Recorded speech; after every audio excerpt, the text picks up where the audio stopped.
Good morning to you all. I call this meeting to order. Welcome to meeting number 35 of the House of Commons Subcommittee on International Human Rights of the Standing Committee on Foreign Affairs and International Development. La réunion d'aujourd'hui se déroule. Today's meeting is taking place in a hybrid format. Members are attending in person in the room and remotely using the Zoom application. In order to ensure a smooth running meeting today, I would like to give you a certain amount of information to both the members and witnesses. I recognize you by name before speaking. For those participating by video conference, click on the microphone icon to activate your mic, and please mute yourself when you are not speaking. Interpretation for those on Zoom, you have the choice at the bottom of your screen of either floor, English or French.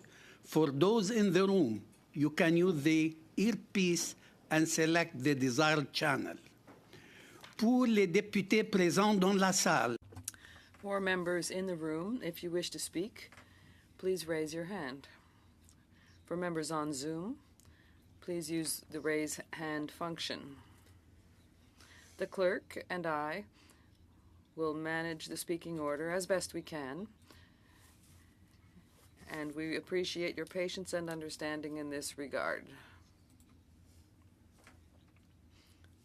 Committee's routine motion concerning connection tests for witnesses, I am informing the committee that all witnesses have completed the required connection test in advance of the meeting.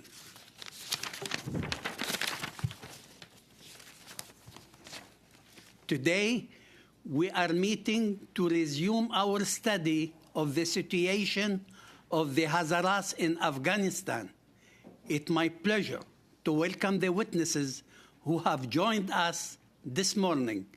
As an individual, Dr. Na'mutullah Ibrahimi, Senior Lecturer, International Relations, La Trobe University, by video conference from Australia. Shahbnan Salehi, Visiting Lecturer and Researcher, University of Ottawa. Canadian Hazara Advocacy Group, Dr. Tahir Sharan. Every one of you will have 5 minutes for your intervention. Après quoi, nous passerons aux questions avec lui. Following that, we will move to questions with members of the committee. I will give you an indication when you have 1 minute remaining. Dr. Na'mutullah Ibrahimi, the floor is you for 5 minutes, please.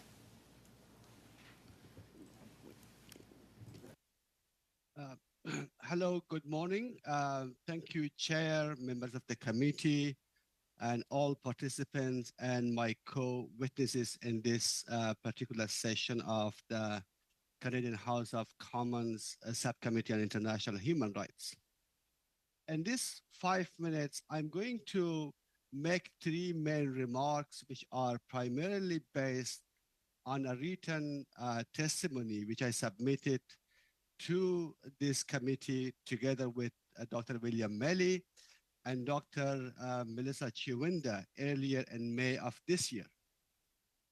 Let me highlight 3 of the points we're making in that particular written testimony. I would be quite happy to elaborate on any of those points during question and answers.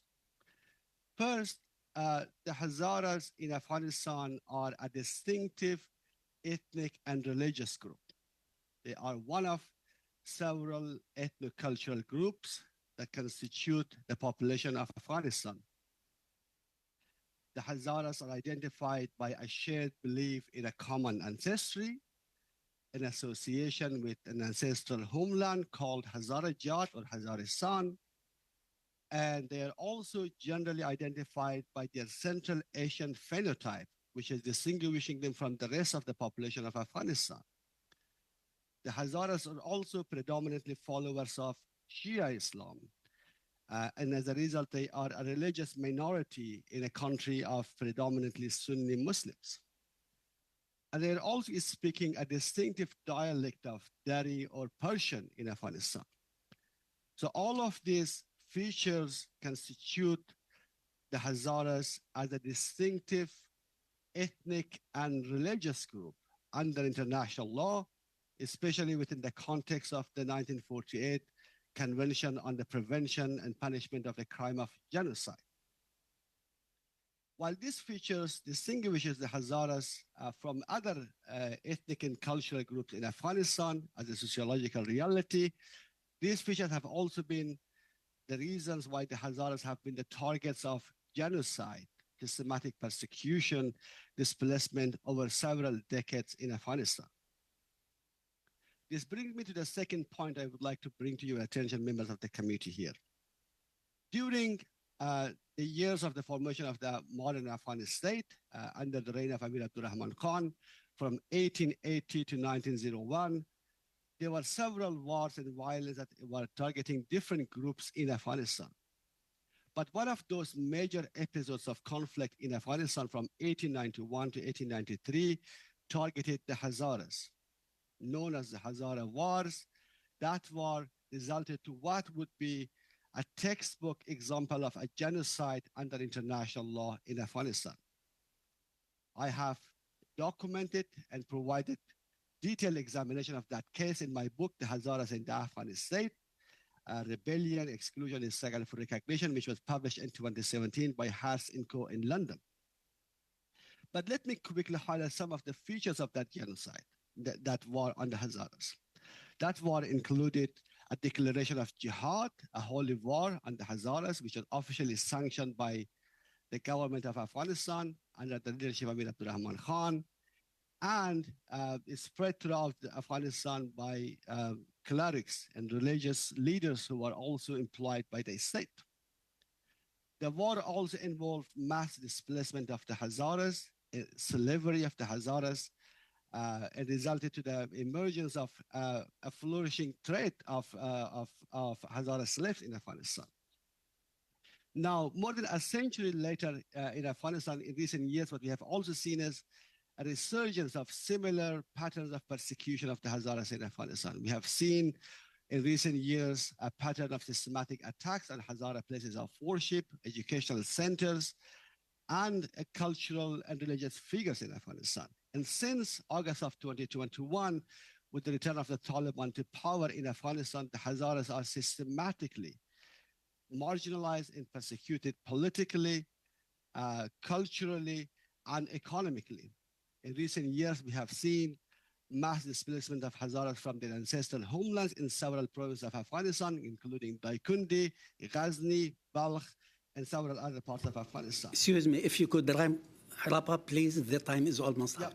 So all of this, I think, bringing to the fact that the Hazaras are not only the victim of a genocide, which is quite well documented in Afghanistan historically, but there is also a present danger of genocide and atrocities targeting the Hazaras under the Taliban rule in Afghanistan.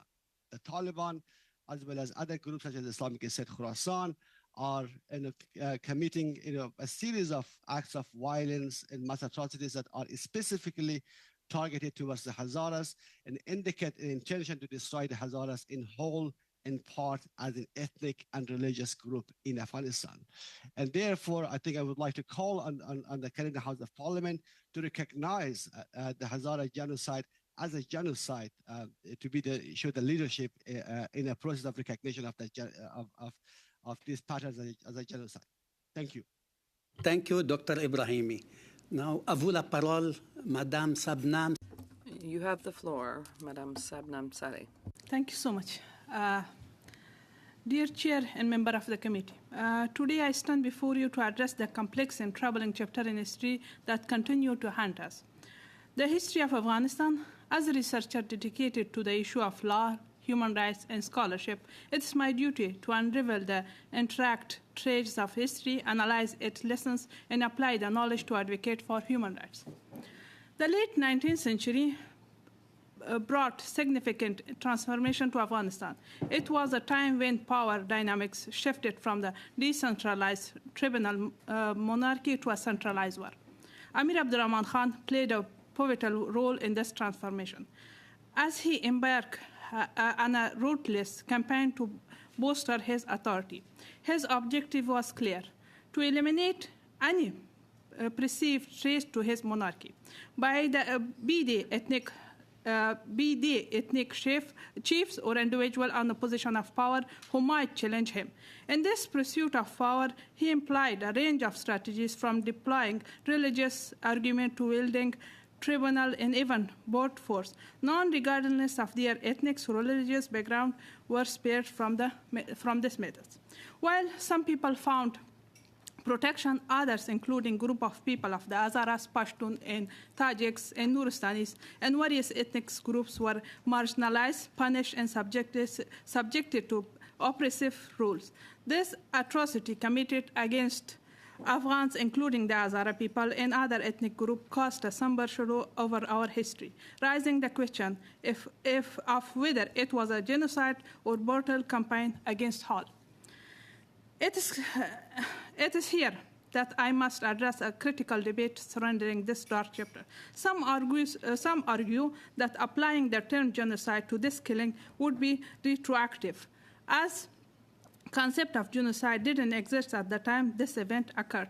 They contend that it would be inappropriate to retroactively apply a modern legal concept to a historical event that took place before its formulation and establishment. Other argues that Amir Abdurrahman Khan campaigned against all whom he considered a threat to his power consolidation, including the killing of Hazaras, may not meet the legal definition of genocide as defined by the UN Convention on Prevention and Punishment of Crime of Genocide. They maintain that killing, while undoubtedly brutal and gross violation of human rights, were not motivated essentially by ethnic, religious, and racial hatred, a definition characteristic of genocide.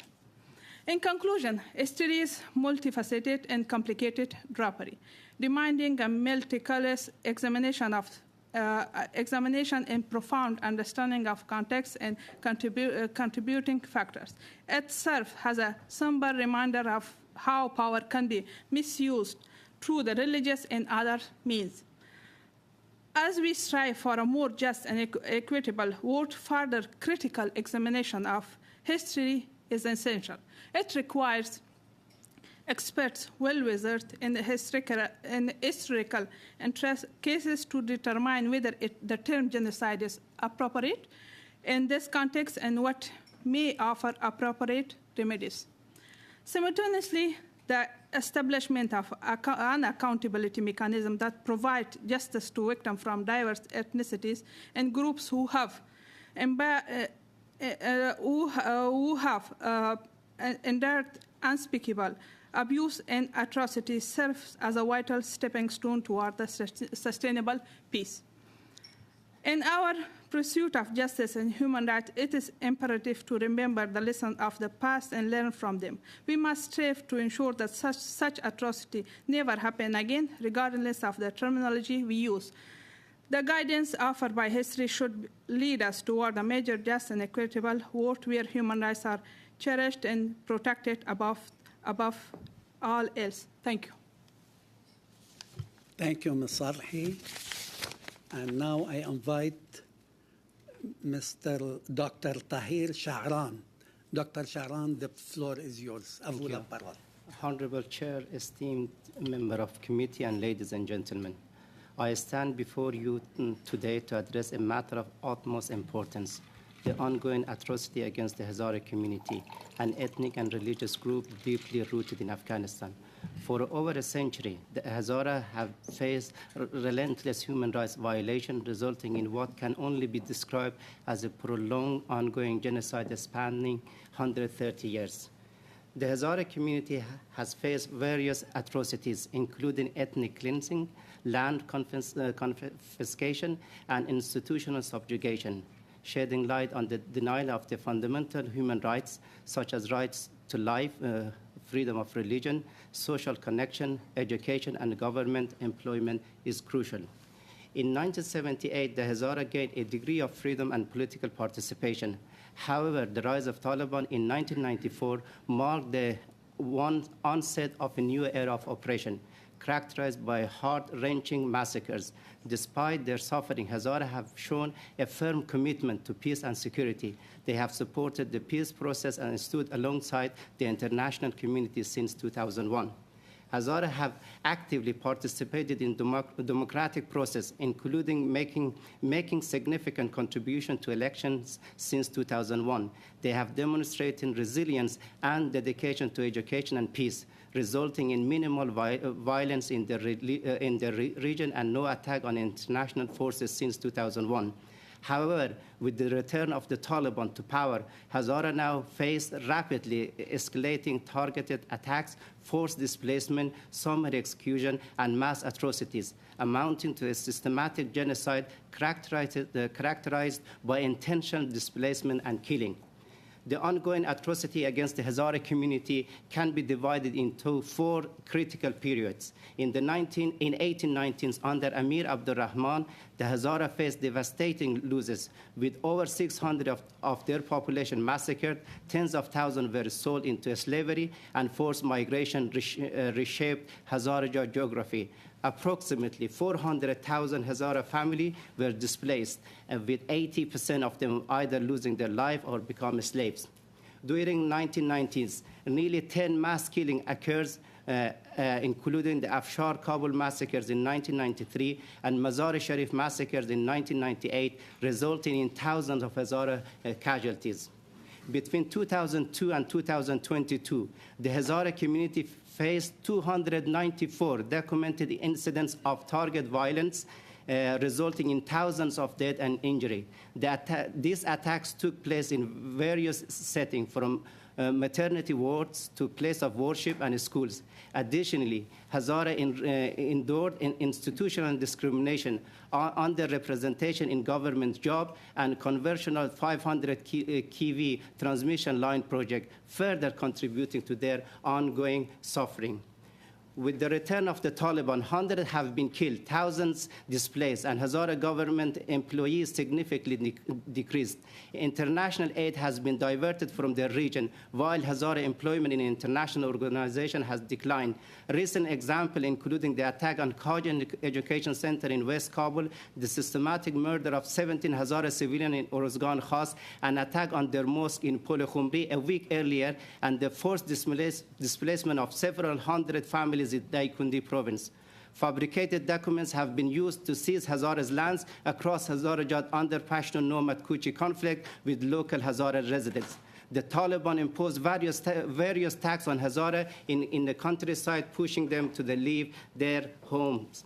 The evidence indicated that the Hazara community in Afghanistan is currently experiencing genocide as defined by convention, through acts like killing, deportation, and forcible population transfers. It's crucial that we take immediate action to address the ongoing atrocity against the Hazara community and prevent further suffering. Finally, on behalf of our community, I express my gratitude to the Subcommittee on International Human Rights of House of Commons for addressing the ongoing atrocity against Hazaras.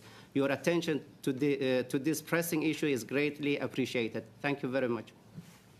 Thank you, Dr. Shahran. And now I will open the floor for questions. Every member for the first round have 7 minutes. Maintenant, j'invite Monsieur Guinness. Monsieur Guinness, vous avez... And now I give the floor to Mr. Janus. You have the floor for 7 minutes. Thank you. Chair, and thank you to the witnesses for being here and for your important testimony. Maybe I'll start this question with Dr. Ibrahimi, but if the other witnesses want to weigh in on it as well. What is the nature of the Taliban discourse towards Shia Islam in general, and to what extent is generalized Shia persecution part of the persecution of Hazaras, or do you see it as more of an ethnically targeted persecution? Thank you for that question, which is, I think, really going into the heart of what is happening at the moment under the Taliban rule in Afghanistan. As we know, historically, the Taliban is a group that is embracing two different type of tendencies in Afghanistan. One is an extremist interpretation of Islam, in which Shia Islam is not regarded as a legitimate sect within the broader Islamic community. And second, the Taliban is also embracing a particularly violent and exclusionary form of ethnic nationalism in Afghanistan, which I have recently discussed in an article which was published by the Review of Faith and International Affairs. So I think what is happening now in Afghanistan with regards to the Hazaras is those two types of tendencies and forces are coming together. One is a religious tendency, which is very strong. It's going back into the 1990s. The Taliban leaders have quite frequently made it quite clear that they do not see Shias on par, as Muslims, like other Sunni Muslims in Afghanistan. And we have seen that in terms of their policies on marginalizing Shias, deliberately excluding Shia from being taught at the universities. For example, even in Hazara Shia majority areas such as Bamiyan, where there was a university which was teaching Shia jurisprudence. And the Taliban have also systematically removed all Shia judges from the courts across Afghanistan. At the moment, as we speak, there is no single Shia judge anywhere in Afghanistan. And that is also being reinforced by this sort of historical tendency of land grabbing, which was already mentioned by other witness, Dr. Sharon. There is an ongoing pattern of land grabbing, violence towards the Hazaras, which are also backed by the Taliban leaders, even through their nominal court proceedings as well. Thank you. Do other witnesses want to weigh in on the question about the sort of religious persecution component? I just want to add that what Dr. Ibrahimi mentioned is true about the Taliban ideology toward the Hazaras. They see Hazaras infidel, and that's why we have a lot of example in the past when they took the Mazar-e Sharif, when I was even young kids at that time, they killed more than, according to some recorded 8,000 and some recorded up to 5,000 Hazaras based on the religion and ethnicity. And I think this is something that very, at least to our community is very obvious, and a lot of international human rights organizations also actually agree on that matter. Yeah. Sure. I had another question for you, Ms. Saleh, so maybe I'll ask that and then you can answer both together if you'd like. Parliament often recognizes acts of genocide, and those are seen as particularly important in the context of contemporary events. At the same time, we have not typically recognized historical genocides before a certain point, not because genocides haven't happened for a very long time in human history, but because for parliamentary committees, for parliamentarians to evaluate questions of history is potentially more fraught. But at the same time, I think we are more likely to recognize those historical genocides if there is a contemporary resonance. I think of the Armenian genocide as one example of a past event, but one that that feels very imminent because of current events. Could you speak to why it's important for us to evaluate this historical question of the genocide you spoke of in the 19th century in the context of present events? So I totally echo my two fellow on the Taliban perspective toward the Shia, but when it comes to the recent event, I see it most from the ISI side than the Taliban side. Every incident, suicide bomb that's happened, that was claimed by the ISIS. You find the document. So that's I think that's the thing that I'm more acknowledge on that there should be an accountability mechanism to find the traits, because when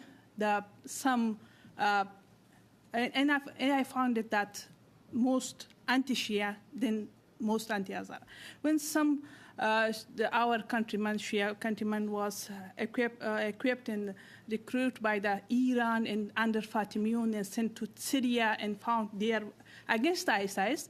ISIS at that time, they announced and they told us they will take a revenge from Shias. And that all is it I see as a anti-Shia than anti-Hazara, because we have a lot of Hazara that are not Shia, they are not target. And we also have in Afghanistan a lot of Shia that are also not Hazara, they are targeted. So that's the one point of that I want to mention. The other point that you told us, because as a lawyer, we have a principle.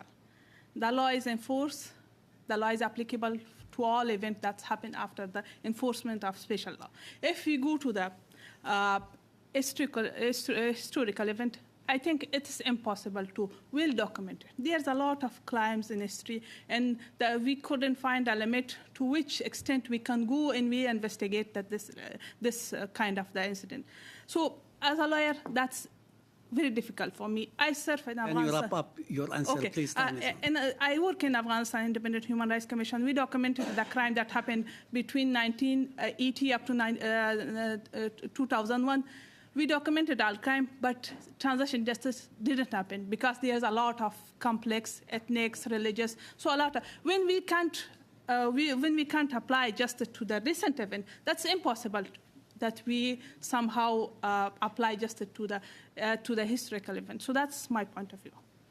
Chair, if I may just ask one short clarification. Were you saying ISIS or ISI earlier? ISIS.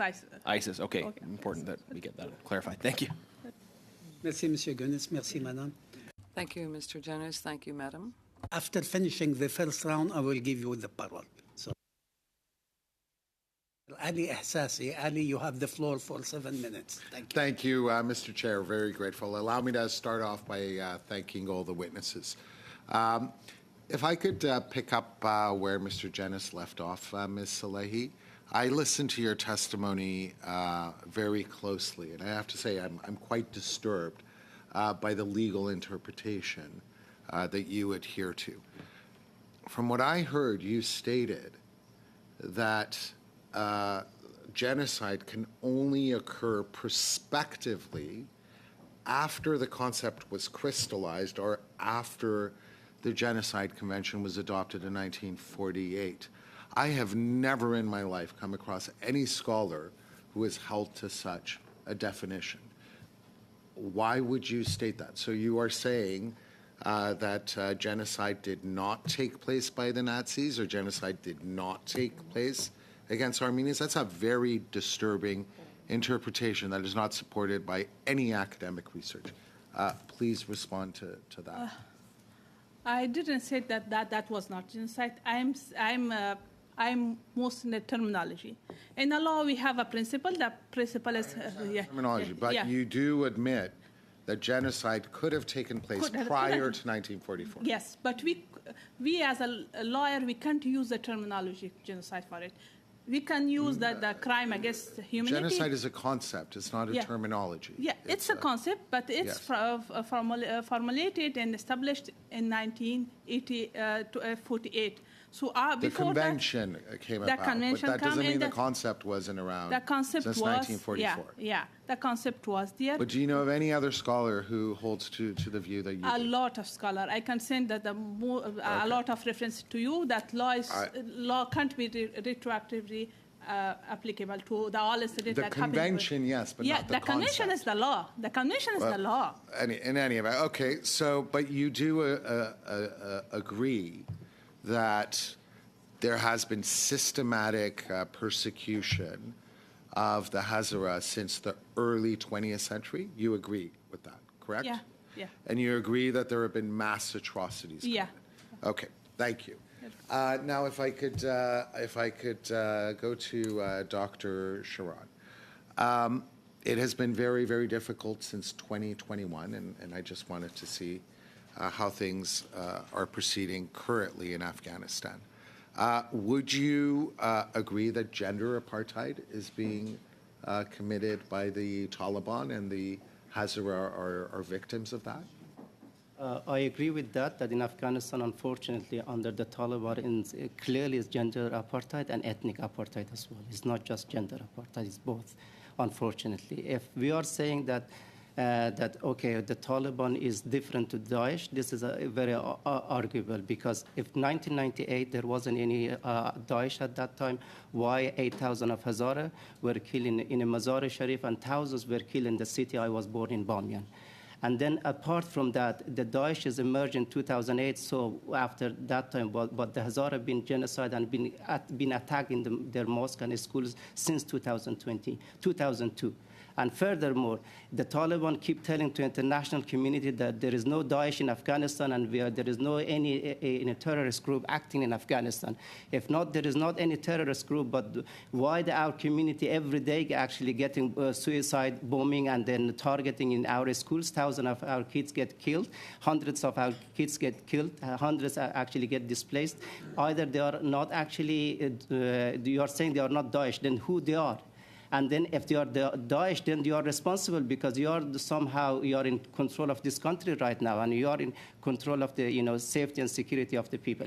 That's what I can say. In terms of apartheid, I can add more. The Hazara community woman has been affected more than any other communities because of gender apartheid, because over the last 20 years, as I mentioned, the Hazara community was actually pro-democratic process, and compared to any other ethnic group, the Hazaras women actually participated in a democratic process like election and then and so on. That's why they are being affected more than any other people in Afghanistan, unfortunately, due to the Taliban, apartheid policy against the women. Thank you. Now, you touched on the issue of displacement that has taken place for the Hazara community in Afghanistan. Could you give us a sense of the scale of the challenge over the course of the past 3 or 4 years? I submitted a very long, studies on this issue is done by Etalat newspaper on the displacement of Hazaras. There clearly you can see that the hundreds of Hazaras family has been displaced over 2 years. In the place I was born in Kol, center of Bamyan, last year no one in my place could go. They could take their livestock to the pasture because the Taliban, they don't let them. And they are, unfortunately, there are thousands of, falsification documents. They are making allegation against the land of the Hazaras. And then the Taliban, anyone comes under the name of the nomads and Kochi, and they said, okay, 40 years ago, this was my land. I can actually read many of that. A lot of report, if you have a time, I already submitted. I can give you a clear example on many of them. For example, I give you one example.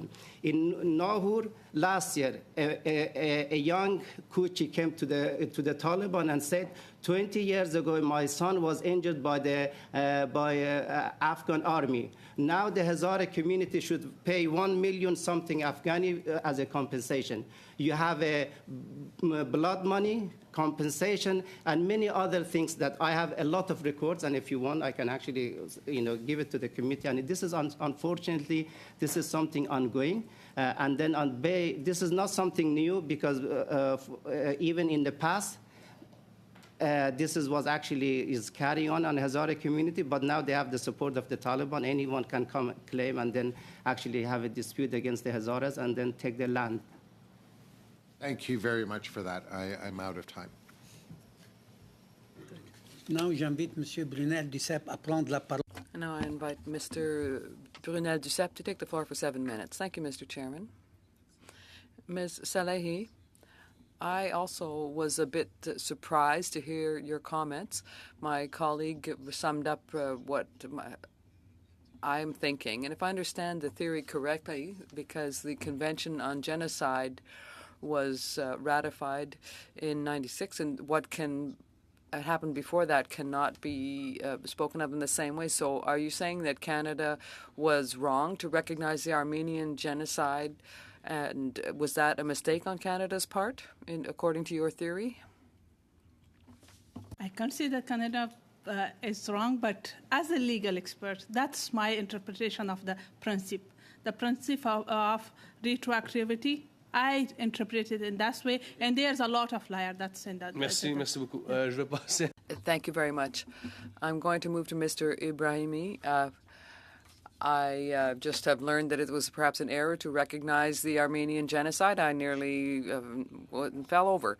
But Mr. Ibrahimi, I want to talk about the convention, and Article 2 describes genocide as a crime committed with the intention to destroy, partially or in its entirely, an ethnic or national group. So what happened in this time frame we're discussing in Afghanistan with the Hazaras, does that correspond to the section that I just read to you, Section 2? Thank you for that question. I think we have detailed that in the written submission we have sent already. I think in May of this year, we have applied that Article 2 and Article 3 of the Convention on the Situation of the Hazaras, which is claiming that genocide is any of the acts which are committed towards a specific ethnic, racial, or religious group with the intent to destroy the group in whole or in part.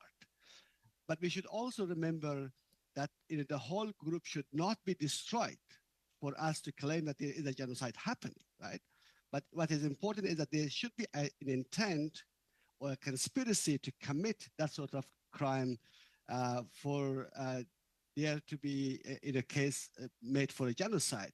And I think, look at historically, there are several episodes of violence towards the Hazaras, which are clearly justifying to be called genocide. I think 1891 to 1893 is, I think, in my own view, is something on par with what happened to the Armenians during the First World War in terms of its intensity, its scope. Of course, as we know, not all Armenians were killed, but that is like one of the widely established historical cases of genocide. I think the Hazaras commonly believe that they have lost 62% of the population during those 3 years alone, right?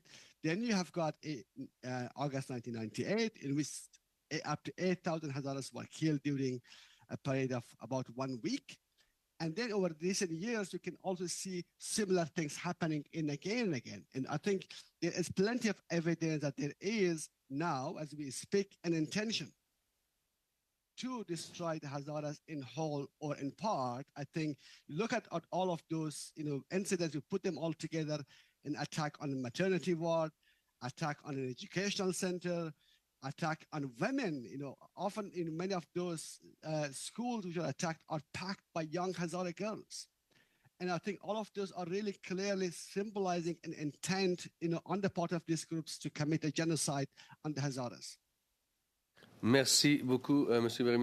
Thank you very much, Mr. Brahimi. Mr. Hunt, what does it mean for Hazaras today, regardless of where they live on the planet, whether it's in Canada or Afghanistan? What would it mean if this committee was to draw the conclusion and state that there was indeed a genocide in the years we're discussing? What effect would that have on the Hazara community here in Canada and elsewhere in the world? Recognize that it was genocide. I think this is very important, not just for Hazara, but it's important for whole humanity, but that the general, as a community which we have been suffering over 130 years, and we are experiencing genocide, ongoing one, and still we are experiencing. I think it means a lot, and we are actually wanted to prevent that one, as just Ibrahimi mentioned, and then we have, the head of International Genocide Watch, Dr. George Stanton, at one of the conference and in his statement mentioned, it's very important to take an action to prevent further atrocity against the Hazara community. And I think whatever kind of action takes by, especially in this committee and this House of Commons, would be great, appreciation for the Hazaras and for all humankind in terms of you preventing further atrocity against the people. Because nowadays, wherever we are, we don't know what is going to happen tomorrow for Hazaras. It doesn't matter where you are. You live in Kabul, in Mazar, you're in Hazarajat. You don't know tomorrow your relative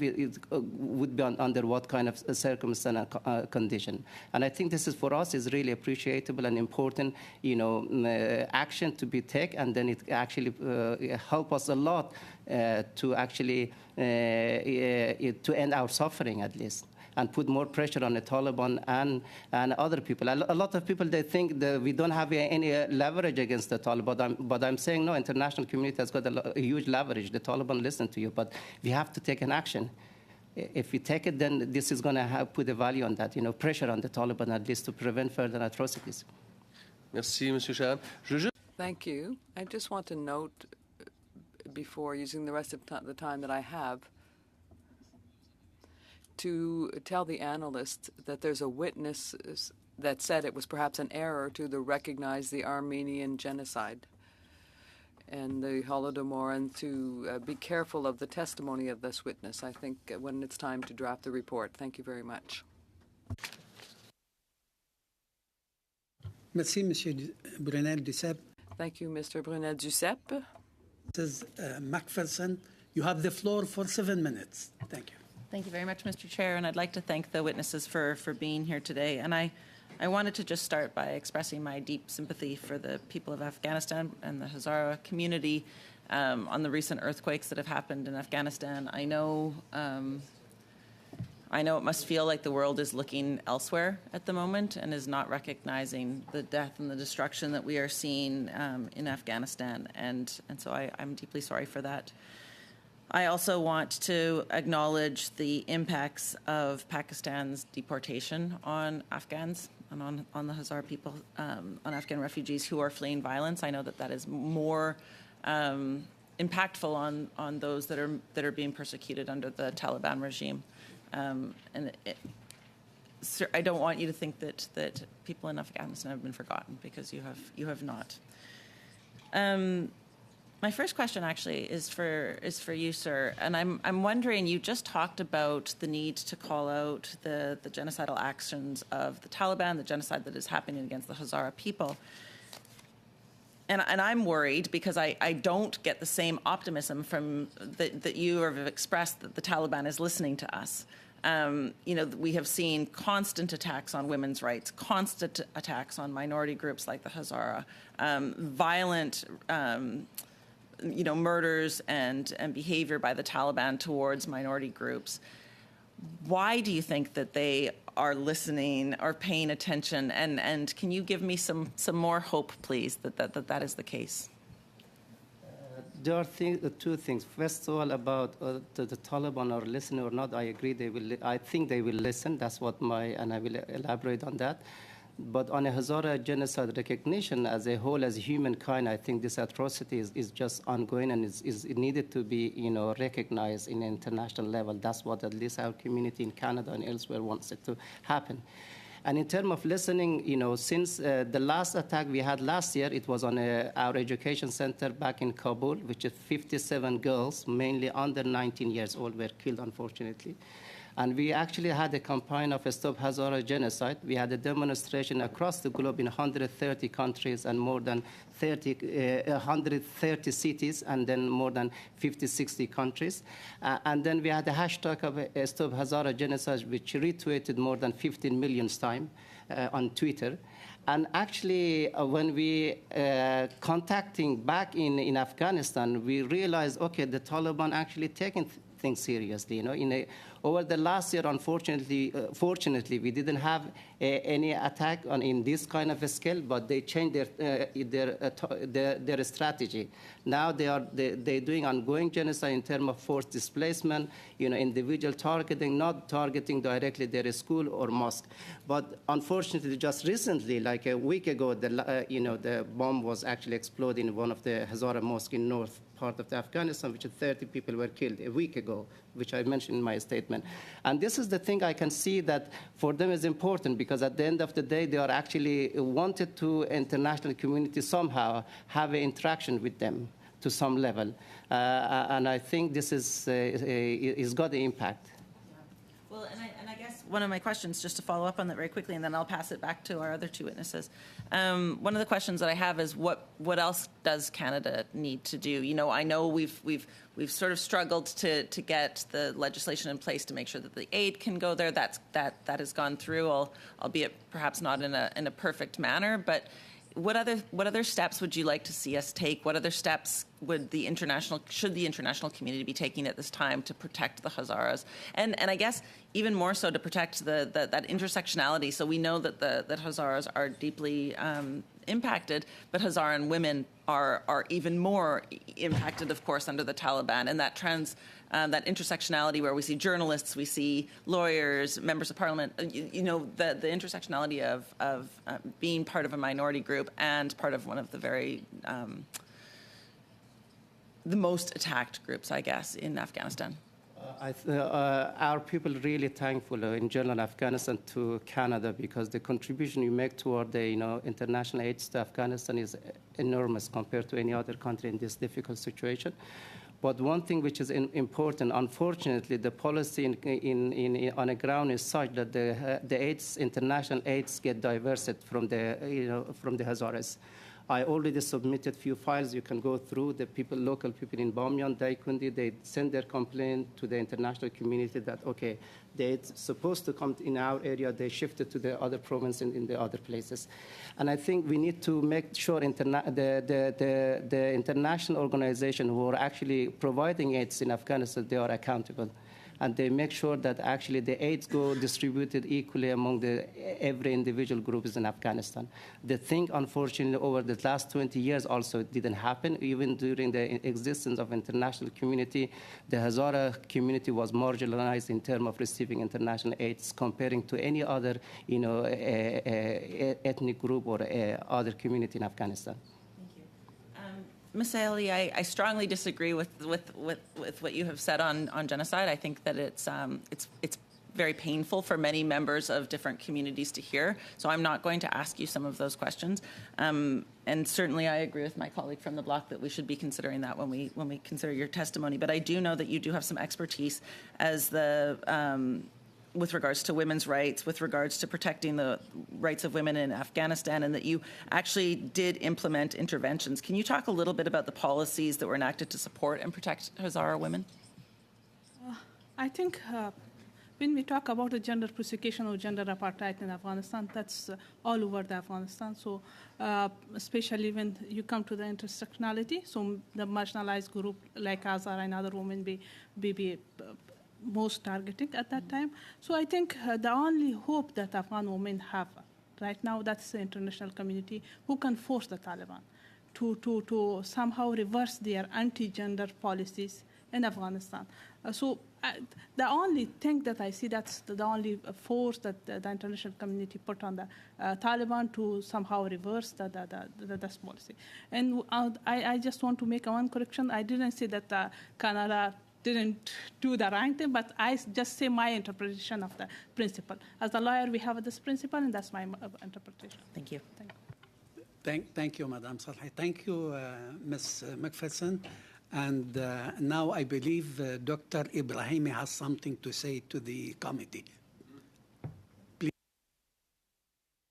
Thank you, Chair. I would like to make a quick point on this question about whether the Taliban are listening or not. I think the Taliban have not been listening for the past 2 years, partly because of the mixed messaging they have been receiving from the international community. And I think until very recently, when the situation of women in Afghanistan were not really on the top of international agenda, given the intensity and the systematic nature of violence towards women in Afghanistan, I think it doesn't still receive the level of attention that it should receive from the international community. And I think, situation of groups such as the Hazaras in Afghanistan are not, on the top of international agenda. I think one thing that, Canada can consider doing is by, recognizing the nature of the situation in Afghanistan with regard to the people like Hazaras, but also, using international and supporting international mechanisms for documenting, supporting international investigation. I think human rights groups for many years have also been calling for an independent investigation mechanism created to international to UN Human Rights Council, and I think that would be one step. And supporting the investigation of the International Criminal Court, for example, would be another case. Afghanistan is a state party to the International Criminal Court since 2003. And there is an ongoing investigation, but that investigation hasn't been really going, making much progress. So I think there is a sort of international need for international attention to place human rights, mass atrocity prevention at the center of international engagement with regards to Afghanistan. Thank you. Thank you, Dr. Ibrahim. Now we go to the second round. I believe time is running out. I would like to invite Madame Vandenberg to take the floor for 5 minutes. Minutes? Okay. And I'll share my time with Ms. Demoff. Just before I begin my question, I do want to note, because of the previous discussion, that in the preamble of the Genocide Convention of 1948, it does say, recognizing that in all periods of history, genocide has inflicted great losses on humanity. So it's right in the Genocide Convention. But my question is actually not about that. My question is to Mr. Sharan. We have focused now a lot about what has happened in the past. And the atrocities that have happened in the past. I think our committee, one of the things we can do is make visible and amplify atrocities that are happening today in order to prevent them from happening further tomorrow. And I'm wondering if you could tell us what you would like to see this committee focus in our statement, our recommendations, about how do we make visible what is happening to the Hazaras right now? Because it unfortunately is not on the front page of the newspapers, and it should be. And if you could just give us maybe one recommendation that you think that we should have in our report, and then I'll pass the time to Ms. Demoff. Thank you. I think it's very important to have a special desk for Hazaras human rights currently, because we need to monitor, because at the moment to have a direct access on the ground is not easy. For example, when I have in contact with many people, to get the right message, there are people are scaring of their life. It's very difficult. Even they trust me in their sources I have got on the ground. It's always not easy that they can actually, risk their life or send a text message or something to report something. I think it's very important to have a desk allocated specifically on human rights situation in Afghanistan, generally, and in particular on Hazaras, to monitor this, to have what is going on the ground. Thank you, Ms. Vandenberg.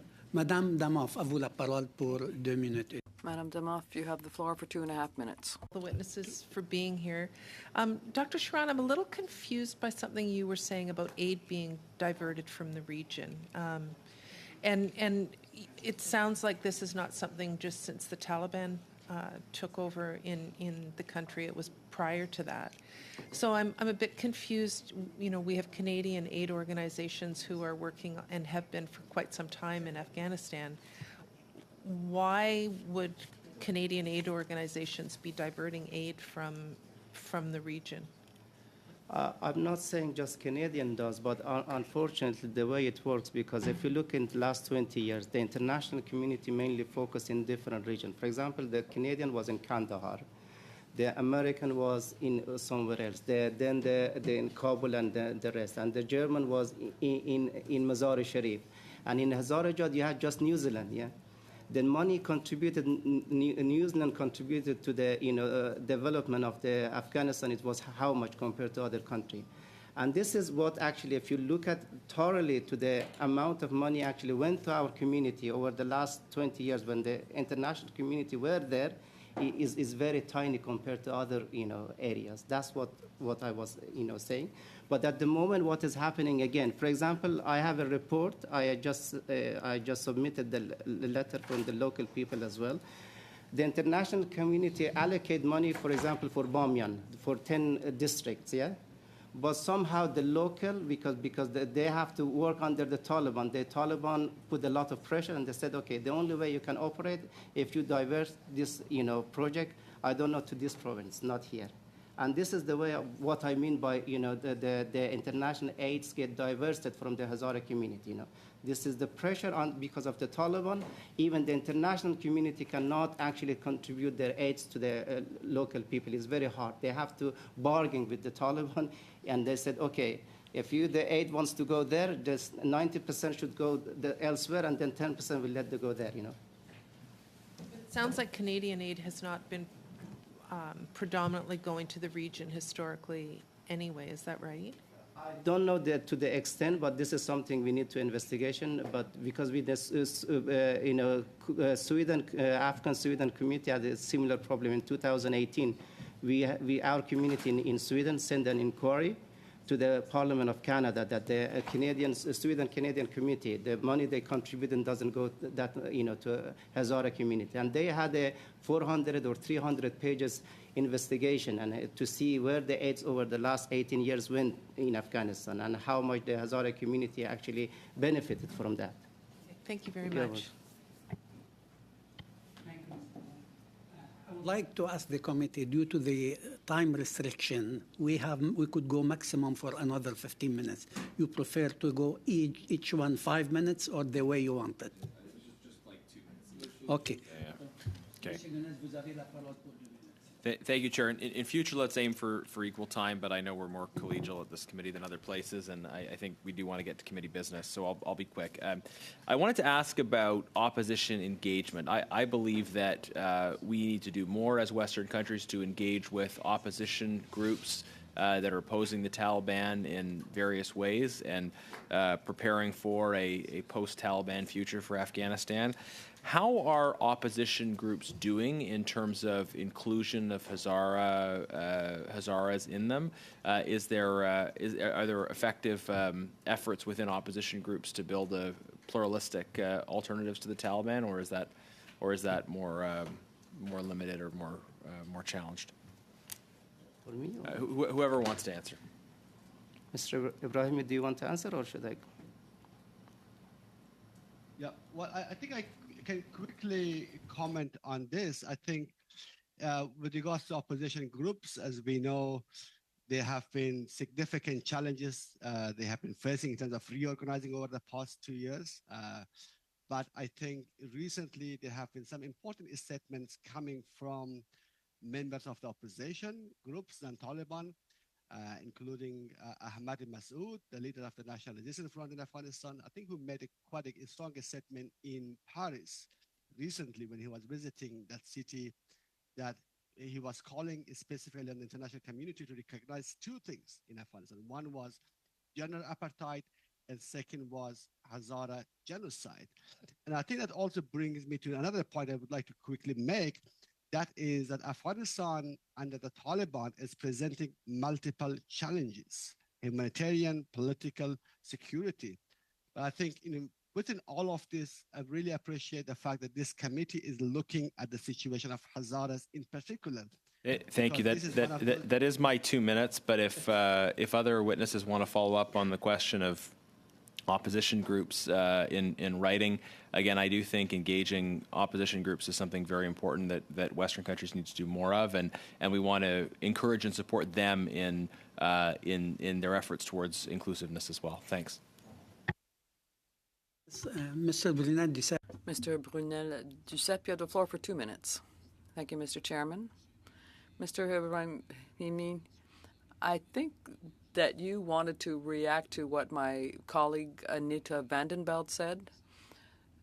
That is to know whether we recognize a genocide or not. What does that mean for the future and for other peoples, perhaps, that might help prevent future genocides if we recognize what happens in the what's happened rather in the past. So, do you have a comment on that? Was it a question for me? I think I Oui. Yes. Oui, c'est pour vous. Yes, it was to you, for Mr. Ibrahimi.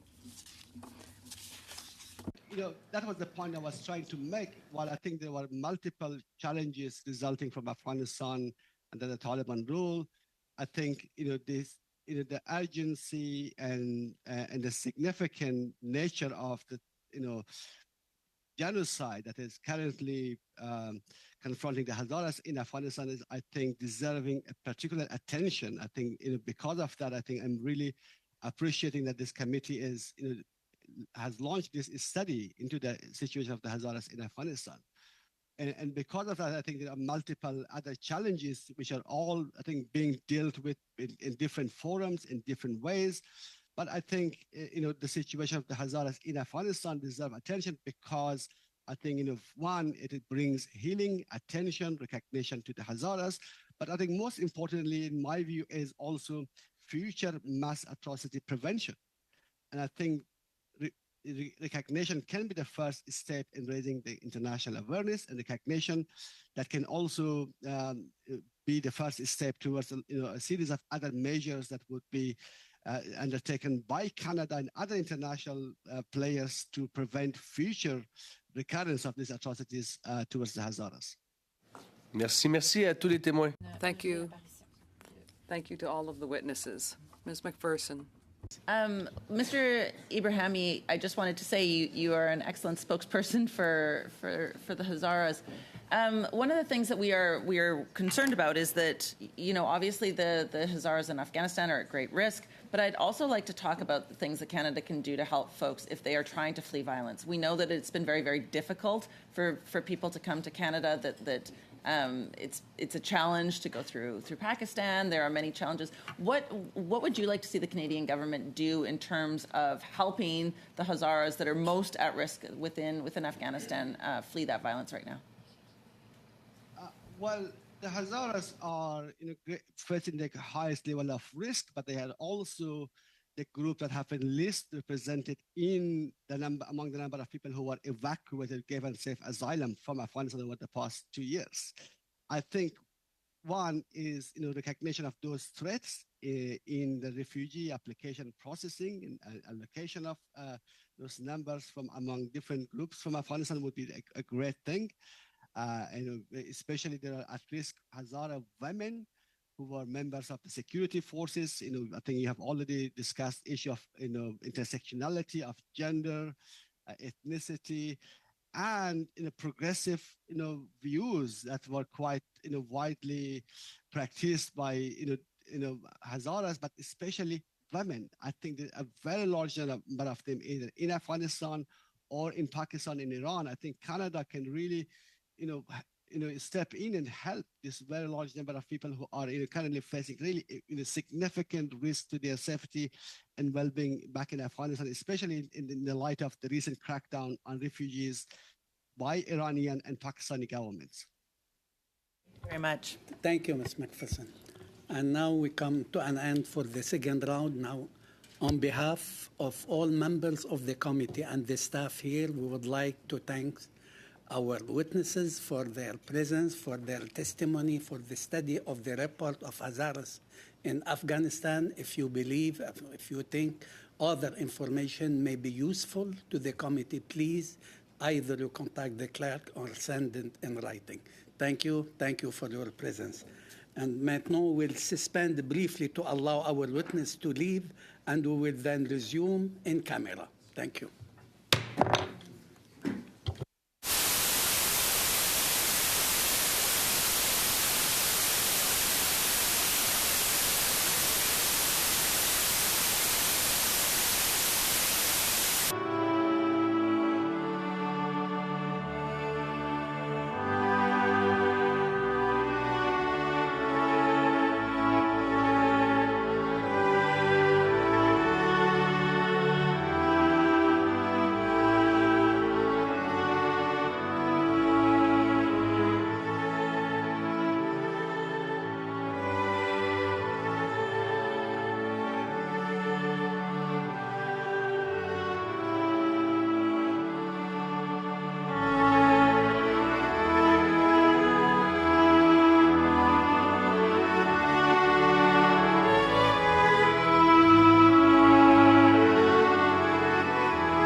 you.